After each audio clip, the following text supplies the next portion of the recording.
So today I have two things. I have the Godox AD1200 Pro. I want to answer its biggest question, which is it going to outperform the Explorer 600 or Godox AD600 Pro by a full stop? This is a whole new design type.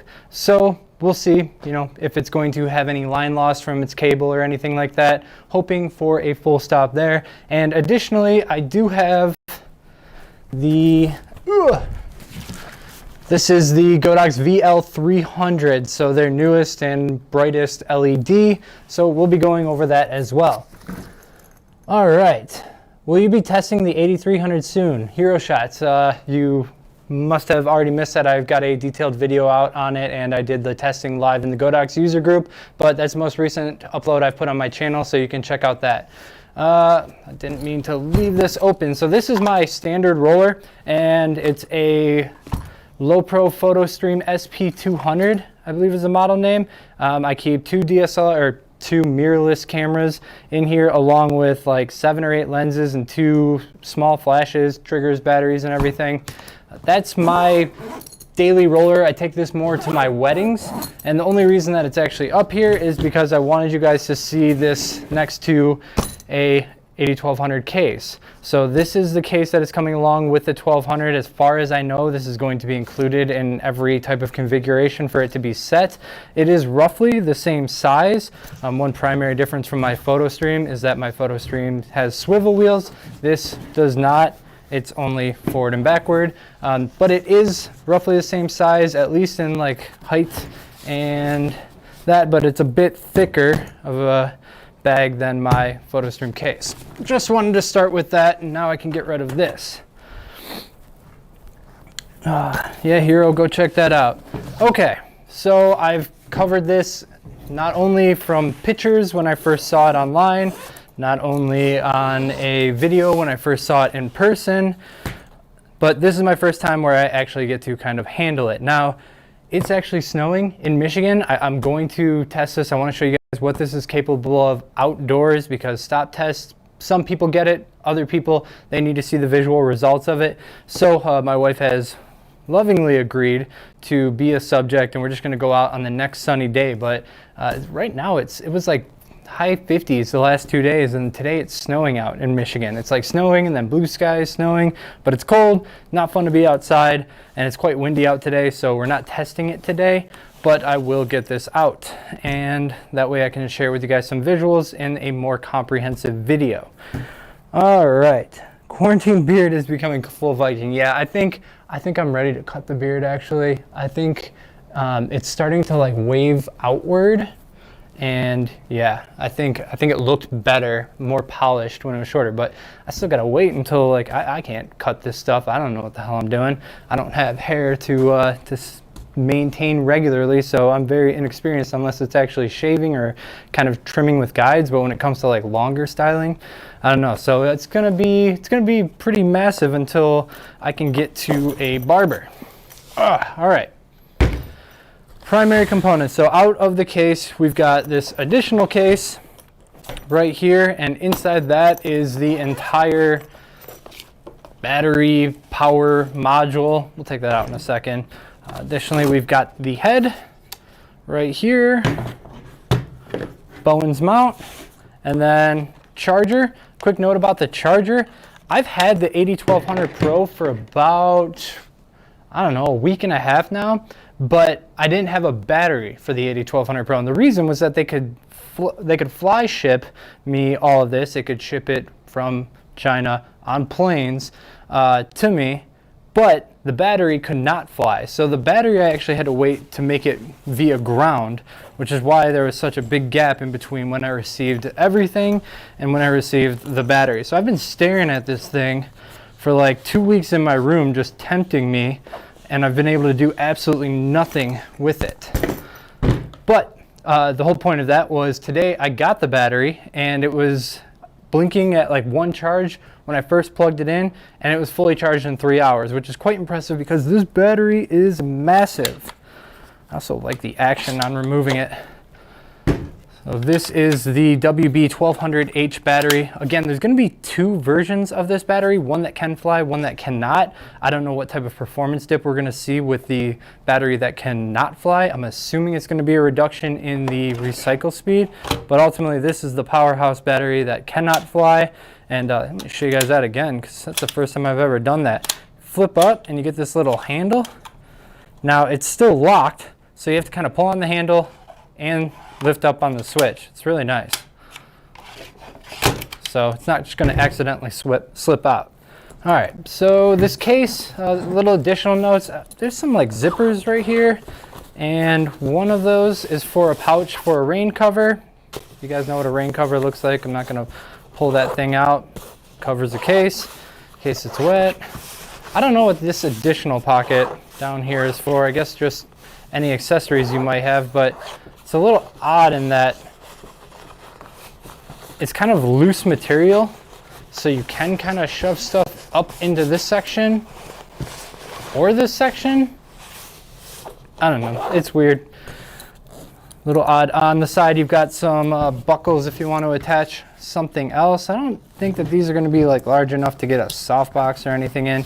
Yeah, see, they're restricted by this, so you could probably get a stand in there, something like that, but in terms of soft boxes, that's not going to attach. There's another one over here, as well as this pocket down here. And then I just saw this on the way here. Looks like there's this back, oh, it's a backpack too. Interesting. So we've got straps to pop out. I thought this might be like back access so you could keep the battery in here and never take it out of the roller. Might have been a better use of this space, although that presents heat issues, so never mind that. But yeah, looks like backpack straps that attach to the bottom of the case. If you want to put this whole 20-pound, probably 20 pounds with the bag all on your back. Might be nice if you're taking this out somewhere, hiking, anything like that. All right, catching up on comments before we dive into this. Beard so manly, I got a testosterone boost by looking at it. I never realized you get looked at by a lot of older ladies when you got a ridiculous beard. I think that's exactly it. I think they're like, that man can produce a child. All right, how many lights can you power at once with one battery? So this is very controversial decision here, but it is only one. So most pack and head style units have two or more heads, so you can plug multiple heads into them, and either you can deliver the maximum output to one head or start splitting up that output amongst other heads. But this is basically one light. One light is all you get out of this. So one port, one head, and that's all you can get. If you want a second light, then you're going to have to use either an additional AD1200 Pro or another additional light altogether. Do you think there's going to be a problem with the head counterbalancing huge modifiers? Something I want to test today. It's the updated S2 style, so yeah, I'm going to test that. I'm going to put the biggest thing I got in here on it, and we'll see if that's a problem.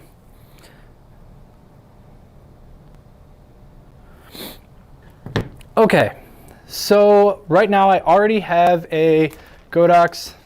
It's like a cooking show. It's already ready. Godox AD600 Pro right here, the flashpoint battery, even though it's my Godox one. The reason I like to use this modifier, I'm sorry guys if you've watched me many times do these power tests, you're probably sick of this explanation, but because we're throwing light back into the softbox and then it comes out through the diffusion, we negate the effect of a hotspot kind of taking over or over influencing the results. So if the bare bulb was back there and the meter sees that bare bulb, you get this inflated result depending on how concentrated the light is in the center. With this, my light has to bounce, it has to go everywhere, and then it goes through diffusion, and it's blocking the brightest part, which is that direct incident highlight that hits the back of the softbox because the strobe is in the way of it. So that's why I use this. In terms of the modifier, I was asked this like 100 times on the last stream. This is a Grand Para Pro, and every time I forget which size it is. I think it's a 51-inch. I don't know that I necessarily recommend this to most photographers because it is quite expensive for what it is. I think for most photographers I would recommend the Profound series that they've opened. because it's a dip in build quality and a dip in brightness of the interior material. However, it is way more affordable.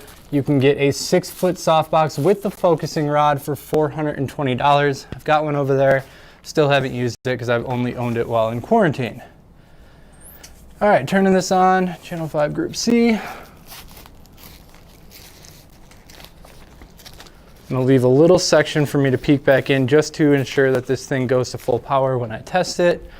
This is a Sekonic L858DU light meter. First thing I'm gonna do is test the ambient lights just to make sure I know a 600 watt strobe at full power is gonna be way brighter than my fluorescent lights in here, but I still wanna know. Right now it's in flash duration mode. We'll get to that. All right, let's jump in constant real quick. 0.7, f.7 and 1/10 stop at 1/250th of a second and ISO 100. Not going to be a problem for our results. Let's peek in there and make sure that's right. Okay. So basically what I'm doing here is getting a feeler, a base reference for how much power the AD1200 Pro is going to be more than this, because that's really the only question that I personally have. All right, pretty much in the center, and some people are going to want to be able to calculate guide numbers off of this. Remember, it's a reflective softbox, and it is 31 inches from the meter. I don't personally care for guide numbers because they don't tell you about the volume of light. All right, anyway, that's ready. F22 and 0/10 of a stop. We'll give it like 5 just to double check. 22, 0/10 of a stop. This is an extremely stable strobe, so I don't think we'll see anything more than possibly 1/10 of a stop difference. Obviously, I'm giving ample recycle time too, just to make sure that it's good. There's F16 and 9/10 of a stop. Again, F16 and 9/10. So F22, F16 and 9/10. I got 3 F16 and 9/10, so we'll run with that. All right, now this allows me to kind of show you the setup aspect of this. But if somebody could type in the comments F16 and 9/10 of a stop, that way I can refer to it later, although I probably won't forget. Somebody mentioned it looks like you can use the battery in here. Yes, you can keep the battery in here. The fans are in the same place on either side, so you can position this either direction. So even if it's closed, which I guess you could kind of use it closed where the port will stick out a little bit, but even if it's closed, you can see the display and it can still breathe because it's got those vents on the side directly cut over the fans. Now the whole purpose of this thing, this bag, is so that your bag can function as some type of counterbalance. Not really necessary in here, but if you were, using it outdoors on a C-stand or a boom stand, then this is going to come in handy. I'm just setting it up to show you guys. I don't really plan to use it this way. I'll probably just J-hook it on a super clamp. I don't know. I don't know if I'll use this bag or not. I'd rather, this kind of is limiting in terms of position because it's going to be on your stand attachment right there, whereas I would want it as low to the ground as possible without it actually touching the ground. All right, now a curious thing about this softbox is I know that the hole to feed a softbox through, or to feed a cable through on a pack and head unit is extremely small, so I hope we're able to get that through it. Since you guys haven't seen it yet, here's the AD600 Pro that was inside there. The power button moves on every one of these devices, and at this point I have to like search for it. All right, so let's talk about the head real quick. Bowens mount. It's a honking bulb. Kind of looks a little orange too. interesting. Like this one's crystal clear. The bulb is a little bit thicker. And also we've got, looks like roughly the same size COB LED. I forget offhand how big the LED on here is. It's probably between 30 and 50 watts. Somewhere in there, if any of you are well versed on this light already, just from reading the specs, you can go ahead and leave it in the comments. Got like a computer cable tie here. Maybe a little bit beefier than one that you'd find for computers. Still super hot in here. All right. And I believe 11 feet on the cable. So I'll turn this to you guys so you can see. I've got counterweight on the back of it and nothing on the inside, so it's a little unwieldy right now. I also have 2 sandbags on it itself, on the legs. The head is fan cooled, and again, we've got the more premium bracket style. So we'll see how much weight this can hold in a second, but for now, let's give the people what they want and find out this output. I'm gonna say F22 and 7/10 of a stop. I expect this thing to be like 2/3 of a stop more powerful, not necessarily a full stop more powerful. And that just comes with testing the other Godox products. I just found that there was always some bit of cable line loss, and this one's the longest one yet, so we'll see. Oh, it does fit. Barely, but it fits.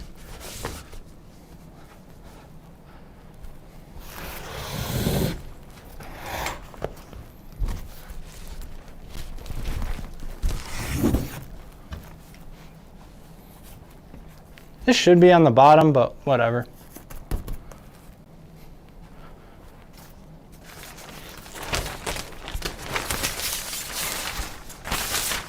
Show you guys again how I have that set up.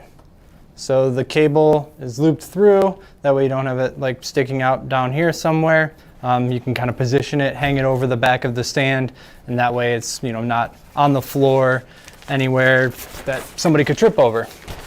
Now I'm keeping this in the same zoom position, that way the bulb is in the exact same position as the AD600 Pros, but one nice thing is because it's not as long, you can actually zoom it out a little bit further without it pressing on your outer diffusion. And after I get this number, I will check all the output, or I'm sorry, I'll check all the comments to see if any questions arose from this test.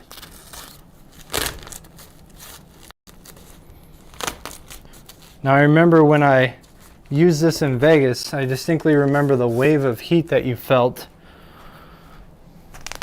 when firing it at full power. All right, back over that front leg. Just trying to keep it as close to centered as possible. There we go.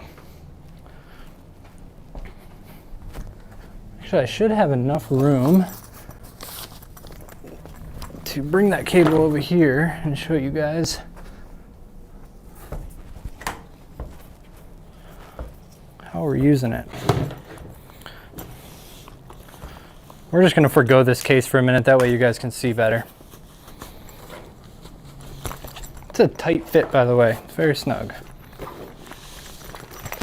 All right, guys, place your bets. What do you think the output is going to be? Again, the output on the AD600 Pro was F16 and 9/10 of a stop, basically F22. How much more powerful do you think this is going to be? No, I'm not doing a giveaway for who gets the closest answer, but it'll be interesting to see. Very easy to get this in. You tilt the front end or the shallower end of it in first because there's a little lip on it to kind of catch, and then you just press the other end down. Big power button right here. I hear it kick on over there, which means it's ready. The knob on here is Godox's best knob to date. It is very clicky, like very distinct actions. Not that you're going to be interacting with this much, but it does feel nice. Also, we've got full stop control if you press it down while you turn it. All right, channel 5, group A on this one. Still gonna turn on my trigger even though I could just hit test. Make sure everything's updating quickly. Yep, all right, looks good. Let's go back on with this meter. Drum roll.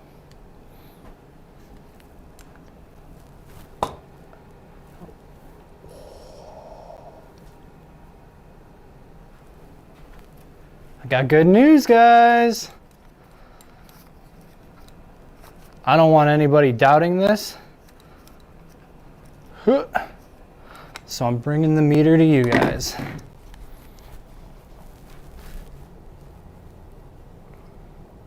F22 and 9/10 of a stop. That is a complete full stop, more powerful than the reading that we got from the AD600 Pro of F16 and 9/10 of a stop. So despite the cabling and the pack and head style unit here, we still got, oh shit, I just put the meter down a little bit. Shouldn't impact anything, but we still got the full stop more that we were looking for. Do you guys need to see anything? Do you guys need to re-see anything since I was out of focus for a little bit? We're still getting F22 and 9/10 of a stop. Everything is the same. Okay, I'm not seeing many questions here, so I'm gonna flip over to can it overpower the sun? Yes. Yeah, F32 in a reverse mount softbox is ridiculous. I mean, let's have some fun here. Let's put it in something a little bit more aggressive. You guys should know the type of modifiers that I have. Should I use a smaller softbox? Should I just put it in a reflector, beauty dish? Maybe 3 feet on a beauty dish? What do you think about that? I'm down for that. 28-inch beauty dish. No, you can't buy this. I say that because it's a sample of a product that did not pan out for sale in the United States.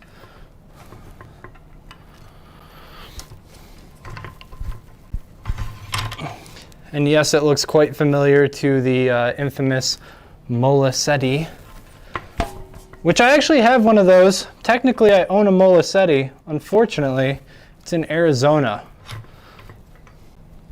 And I'm not going to grab it until the next time I go to Arizona, which I've been to Arizona once in my life. So hopefully is later this year. It's not really direct, but at this point, it's so close, I don't think it's going to matter.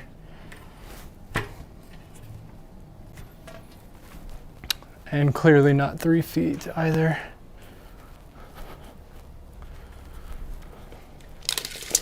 All right, if I were measuring this, would you guys rather see 3 feet to the bulb or 3 feet to the modifier? Because this is about 3 feet to the bulb, or at least the dish. Just pull it back a bit. We'll go 3 feet from like the front of the modifier.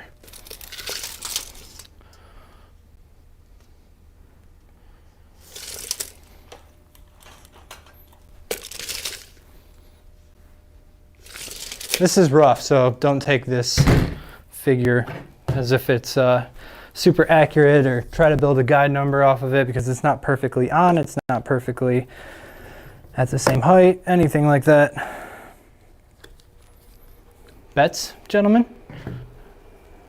I'm gonna say, I wanna say it's gonna be over F64.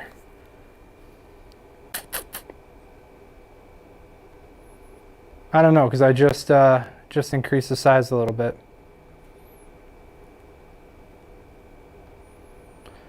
Marina de Ortez, a really good C-stand that doesn't break the bank is the one that I just had the actual softbox on.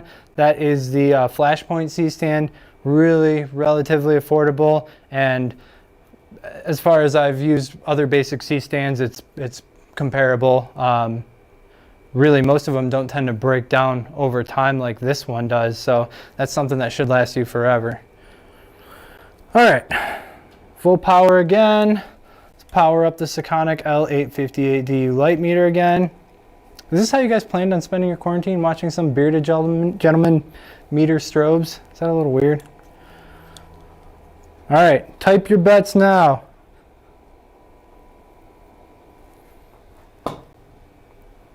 Ooh, close to F64. I said F64, and it's, would this even show an F64?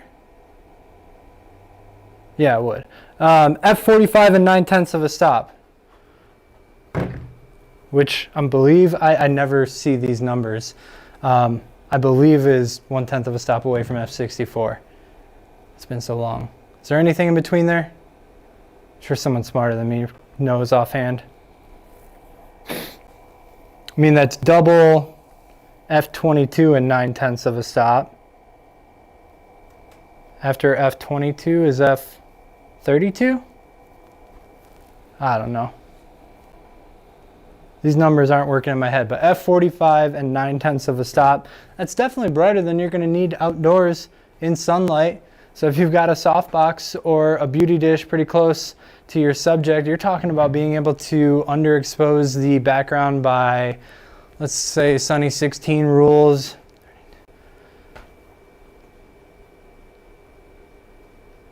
That's 2 stops. Is that 4 stops, I believe?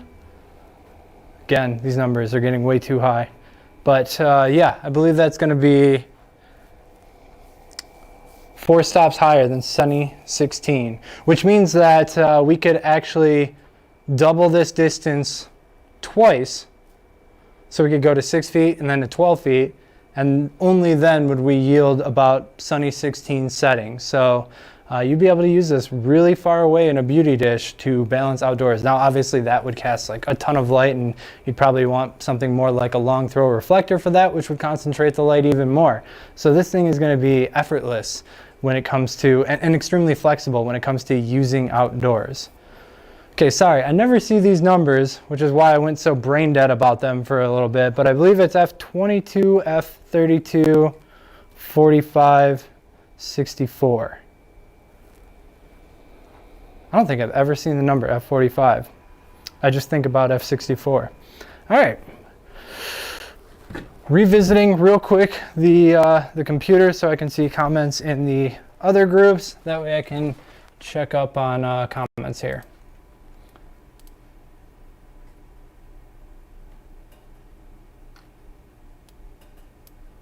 Shout out to anybody who's got this open in 2 tabs, like Isaiah Haynes, just because you can. Flash durations? Why not? That's not it.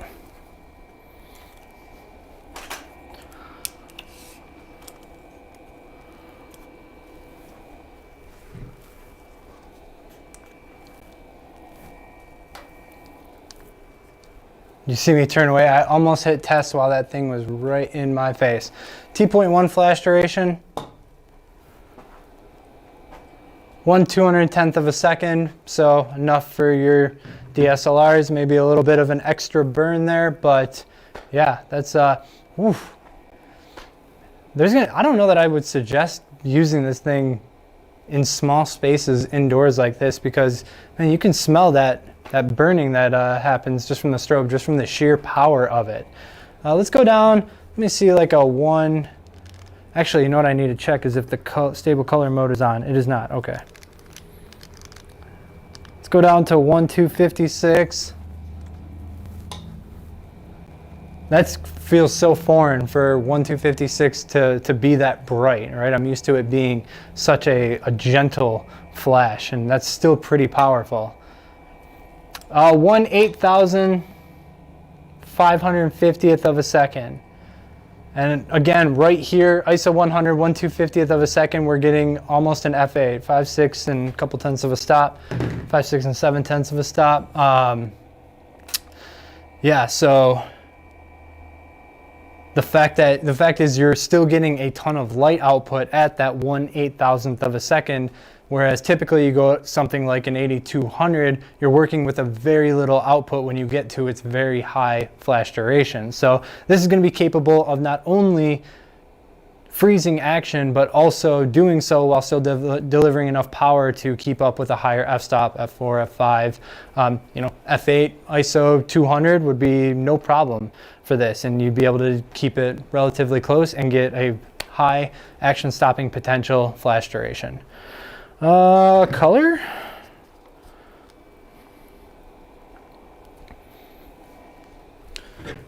I'm going to flip over to its stable color mode. It's been really interesting having this Godox C800 because it allows me to see like the true color of devices and what that happens in different modifiers. And it's crazy. I never realized how much variance there was specifically with modifiers. I mean, you're talking about switching from a silver to a certain white modifier with diffusion might increase or decrease your Kelvin temperature by 1,000. Like you could go from like 6,200 all the way down to like 5,300. So it's insane, and it's something that I don't often hear discussed. You know, we all talk about being serious about our color, but yeah, it makes me question like how much people are really paying attention to it. You're talking the difference between daylight and shade right there. All right, let's turn on the color mode. Now I don't, yeah, this won't override it. Got to do a burn. All right, let's see, put this in flash mode.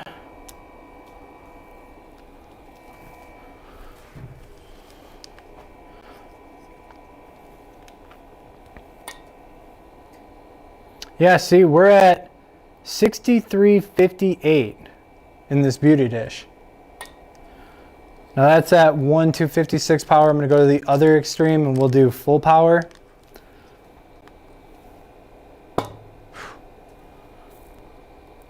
Overexposed. Might have to back up pretty far for that. Still overexposed. My God. All right, maybe a beauty dish isn't the right thing to test the color on. All right, there we go. 6184 at its highest output. So yeah, it's what? It's about 150 in terms of Kelvin shift there. Is it closer to 200? I already forgot the first number. I just remember it was 6,300. But 200 degree Kelvin shift, that actually might be a little bit outside of what the specs are, so I'll have to revisit that. Okay, let's see here. They better release this soon before ProPhoto do a sale. ProPhoto just had a sale on the A1 for like $550. That flash that it was 40% off, whatever it was. That flash that is normally $1,100 and everybody was like, you get what you pay for, was just $550 and barely anybody talked about it.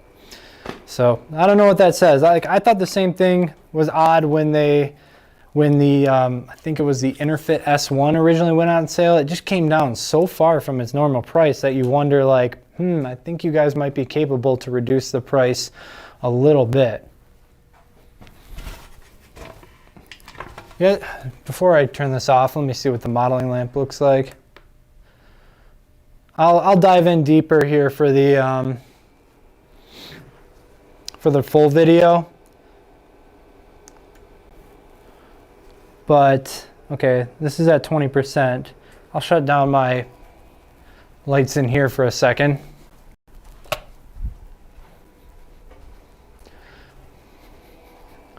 We'll figure out if we can do any modeling with this. So I think hold the modeling lamp button. Yep, that allows us to increase the brightness. Okay. Okay. This ain't bad. I'm not sure if I'm quite overexposed. Here, let me reference it here. I'm wondering if it's like, yeah, this is probably brighter than the lighting that is actually up here, like overhead.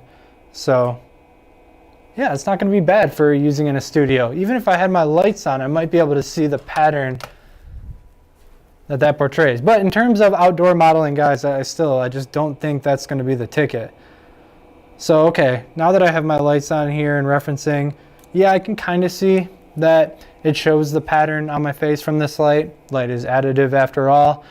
But yeah, again, still just, we're a long way from like the 150 watt lamps of, you know, strobes before, or AC strobes. So I'm going to turn that off.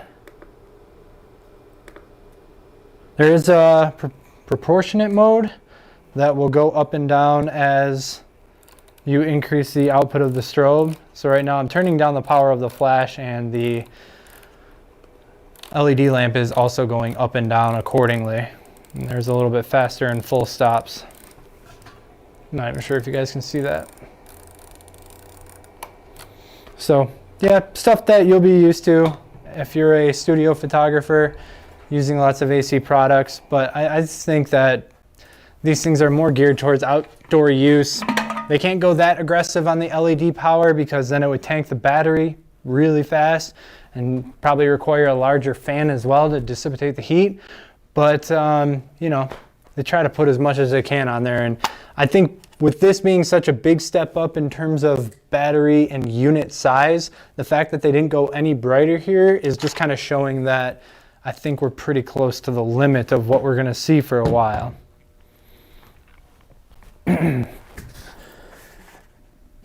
when does overheat protection kick in? I'll look at the, here, I should have the manual, and they always list the figures for that rather than me just sitting there burning through full power flashes. Now, for anybody who has a Godox product that says like, oh, the recycle time slows down way too fast, in the manual is the exact amount at every power level that you can expect it to recycle for consistently before the thermal protection kicks in. So that is like fundamental proof if your flash is actually failing or not. Like if you don't get the number that it says, and there's a special number for each power level in high-speed sync and for standard sync, then that's cause to return your light, right? Because it's not performing how it should be, and there's a problem and you should get a replacement. So I always recommend anybody who says they experienced it. There was like a specific batch, probably about like 3 years ago, of V860 version 2s that seemed to really have that problem. Like a large volume of them had that problem. And I told everybody, like, you've got proof. Like, take a video testing the flash, show how many flashes until it hits thermal protection mode. That's not meeting the manufacturer's specifications listing in the manual. Return your shit and get a new one. All right, is this manual gonna make a liar out of me by not telling me?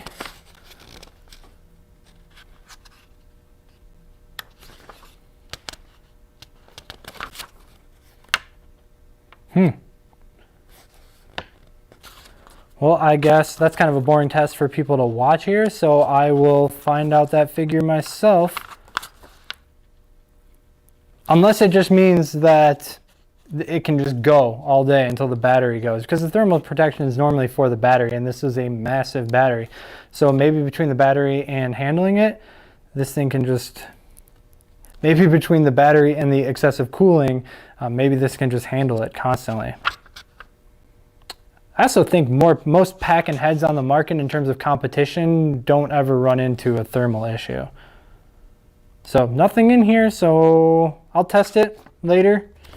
But from that, that's my only guess, is that there is none. I mean, if you guys want, I'll rattle off like 50 here.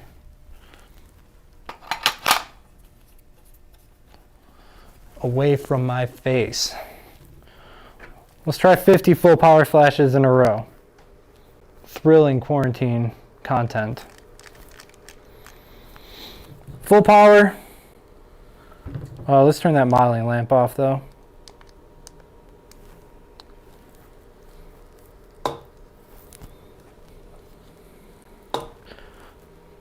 I'm just going to shoot a little bit behind the recycle speed.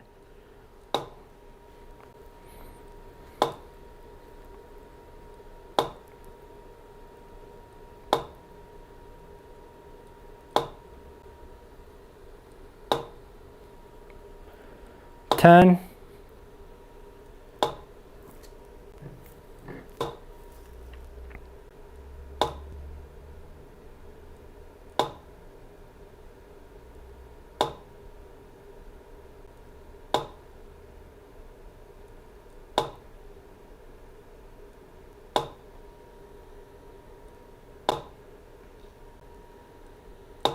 20.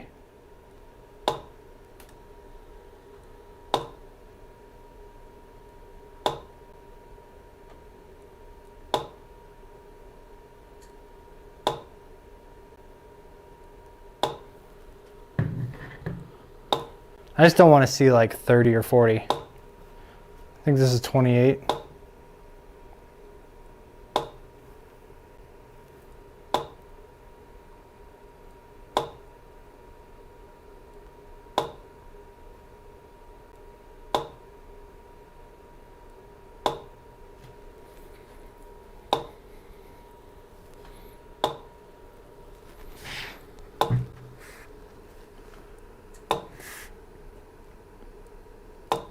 I'm seeing an argument taking place on light is light until it ain't, and about products lasting for 15, 20 years.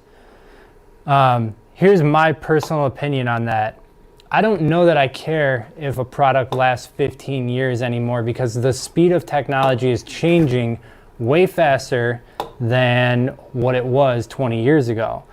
And what I mean by that is there's going to be a point where certain features are going to change on cameras to the point that is going to really change how we interact with lighting. Namely, the global shutter is going to really change how lighting can function with a camera. And that's going to cause basically everything you have, if you want to take advantage of that new technology, to be irrelevant. I have 45, 50, I don't know. It's still going. So if I hit 50, I'm going to assume that it can go to 100. But nothing popping up now. Anyways, yeah, so I'm not sure I need my technology, my lighting equipment to last me 15, 20 years anymore. Like, I just don't know that, you know, things are going to be as steady in a studio for, like, is studio photography even going to be the same 15, 20 years from now? I don't think so. What's LED flash going to be look like? What's that going to look like, you know, 10 years from now? They've already made tremendous strides in like 5 years, while flash largely has, like, we've packaged it differently, but it still kind of takes like the same big flash tubes and big batteries and power supplies in order to make a big burst of light, right? Whereas LED is still in this phase where it's like rapidly developing and growing in output per watt used, right? So who knows if that's going to catch up, especially over like a really long distance, like 10 years. So personally, I'm not even looking at that in terms of my gear lasting for that long, especially when you've got the price argument to counter it. Well, I could buy it 4 times, or I could buy this, the next one that comes out, the next one that comes out, and the next one that comes out, all for the price of that one that's going to last me maybe 15 years. So yeah, I actually kind of like this style of lighting when it comes to like profitability of a business and everything. I still think that it makes sense. All right, I think we're gonna pivot over to the VL300. I won't make you guys watch me pick all this up. Obviously, I'm gonna do additional tests on it to get all my typical figures, but the big question of what is the power output in comparison to its little brother, the AD600, is answered, and it's a full stop more powerful. So if that's all you guys came here for, we'll be pivoting now.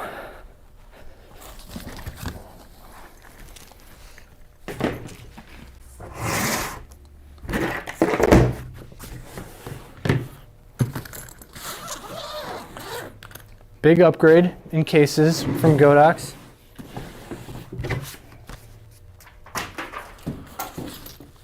This is eerily similar to the Aperture 300 Mark II's case. I mean, even like the flimsy extra components that you get, very similar.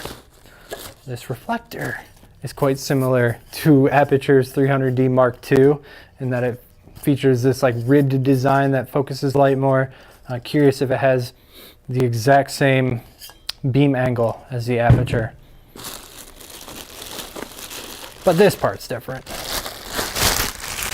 All right, this is the VL300, and let's get a, I don't actually own the Aperture 300D Mark II. I have used it, borrowed somebody's. That's how I made that comparison video. So the only 300 watt LED that I currently own is the Clar Illumi Max 300, which has served me well. So here's a little size comparison.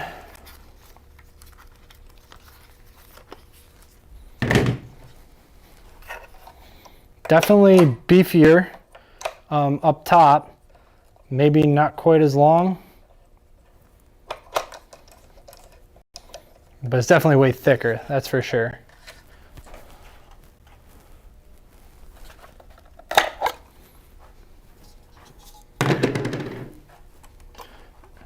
And everything else is going to be pretty similar. Like if you own a 300 watt LED, then this is all going to seem like old news to you, because what do we have? We have a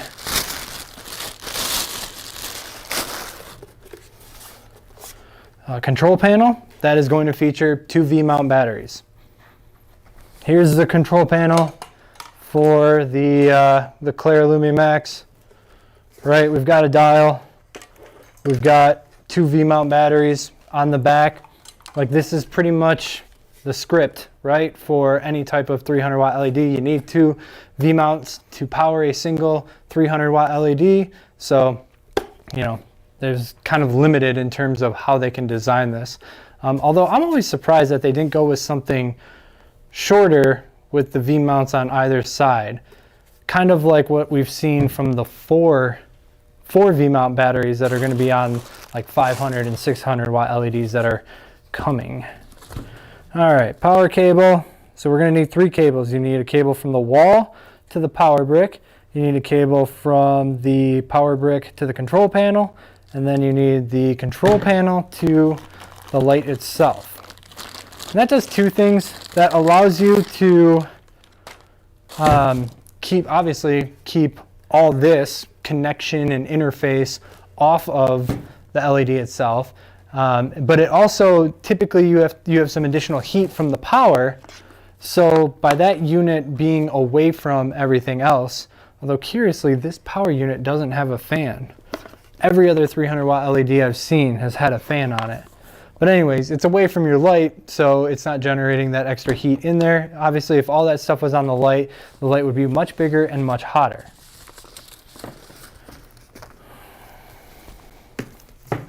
It's got to be a strap for this. Yeah, there is one here, but I'm not going to get that out right now. Big thing I want to see right here is CRI. I want to see a CRI of over 97.5, which shouldn't be hard considering the FV series LEDs were in that ballpark.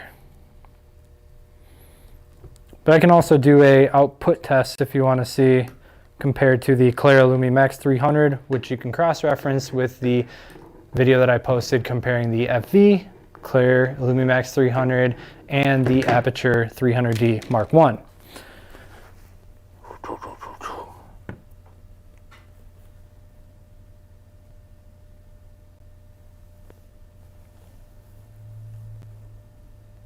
Sorry, I said argument lightly there. I didn't mean that people are like fighting here. Like, I think arguments are a good thing. Like, they're discussions, whatever.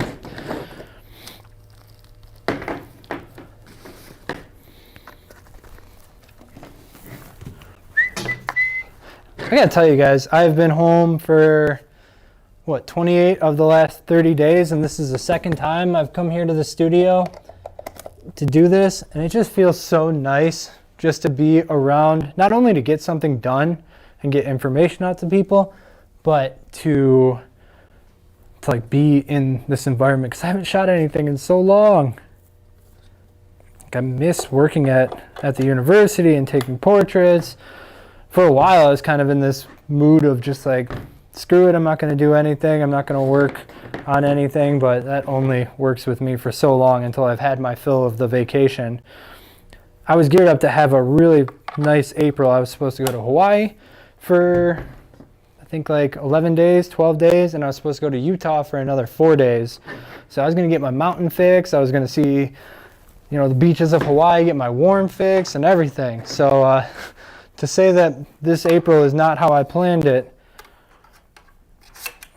that's nice. Rather than using some strap, they just got this like plastic piece that you can extend, which is nice because that thing's rather unwieldy when using a strap. Other companies should do this. That might be a feature on like Aperture or something, I don't know. But it's not on the Clar.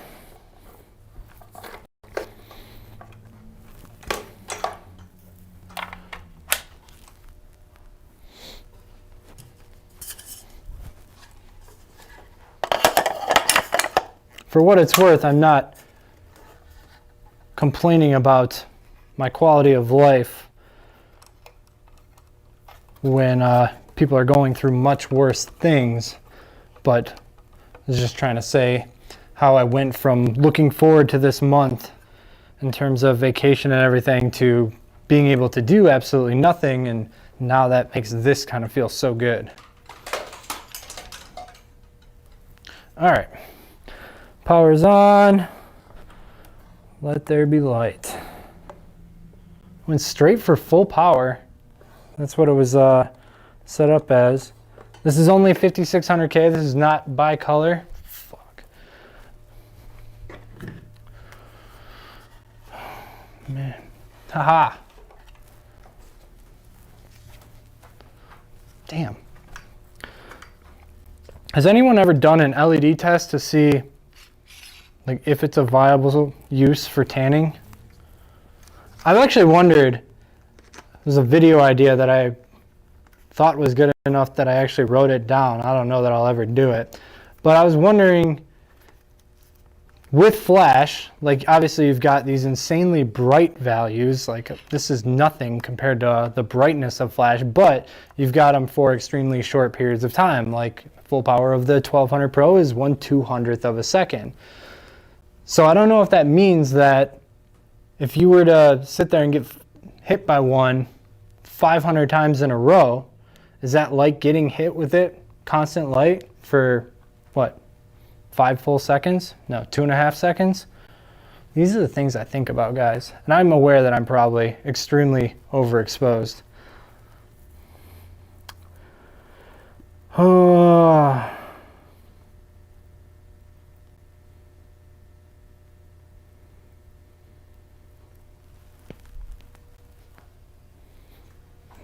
An f-set 5.6 from an LED. That's not even like, it's not even the center or anything. That was like feathered off. I imagine this center is a lot harder, because this is what I think the game of LED is right now, is to, like with every little upgrade, try to concentrate the beam on your reflector just a little bit more. And try to get that center just a little bit hotter. That way your light output numbers are just a little bit more inflated, and you know, before you know it, 4 years pass and we went from a 75-degree beam angle to a 55, and everyone thinks light's got so much better. So this is like 46 inches from the bulb. I'm gonna pull it back 2 inches. Actually, I'll pull it back so we're 4 feet from the front.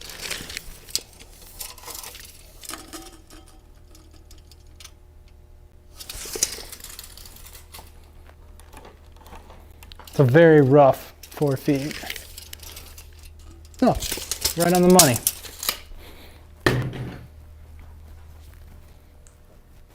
And centered. All that work. 5/6 and 3/10 of a stop at 4 feet in its default reflector. Not bad at all. I'll pivot to the Clar. I'll throw the Clar back up there and see what we get out of that one. Look at all the dust. All right. Color.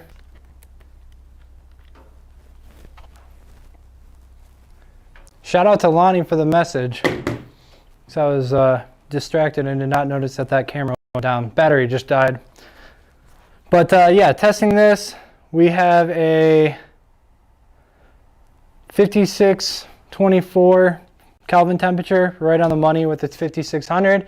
but a CRI of 95.3, CCI of 0. So no magenta cast, no green cast, perfectly white, but that CRI of 95.3, not quite as high as I'd like to see it. I'd like to see more in the 97 range. I can show you guys what I've got on here. Let's just kick AF on real quick. So 95.3. R9's looking good. R12 is where it's weak in those blues down there. So this time I'll remember to adjust my focus. All right.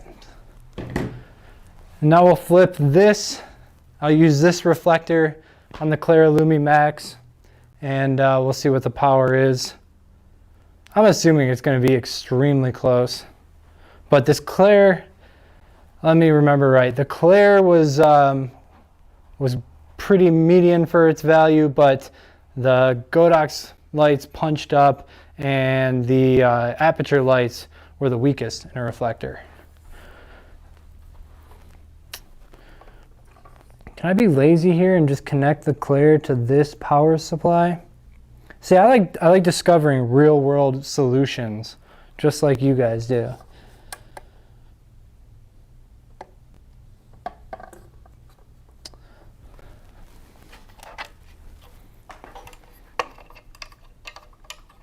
You guys think it'll work? Let's find out. Actually, I can't do that because then somebody's going to say, oh, but the power isn't right because you didn't have the right power adapter on it. So that makes sense. All right, we need to test 4 feet away. I'm just going to move this over. And we'll re-coordinate at 4 feet. This isn't perfect, but I'll double check for my video. Right now, I'm more concerned about how much of your guys' time I'm taking.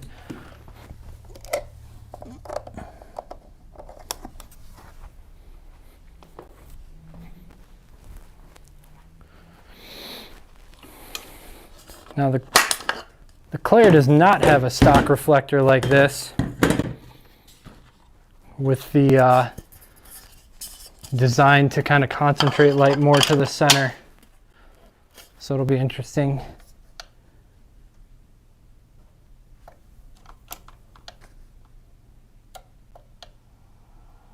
Well, we have f5.6 and 3/10 of a stop. Was our last one? Whoa, hold on, let me check my distance. Let me make sure this is centered because that was not a good start for the Clar. I did 48 inches from front of reflector, correct? Okay, good. It's a little far. It's dead center right now.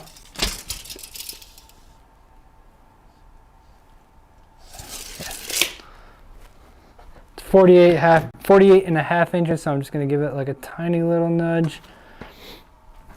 And now step behind it and test.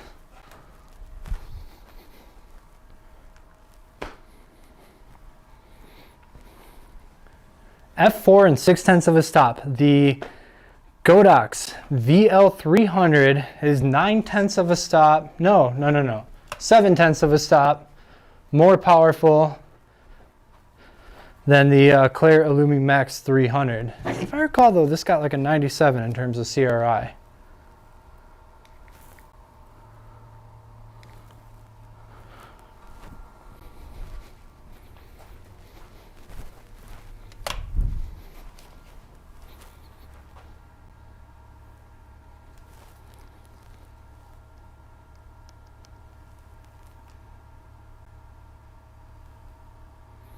.4, closer than I thought. Okay, I'm going now to, videos are coming on this stuff that will be way more concentrated. I am going to pivot to just questions now.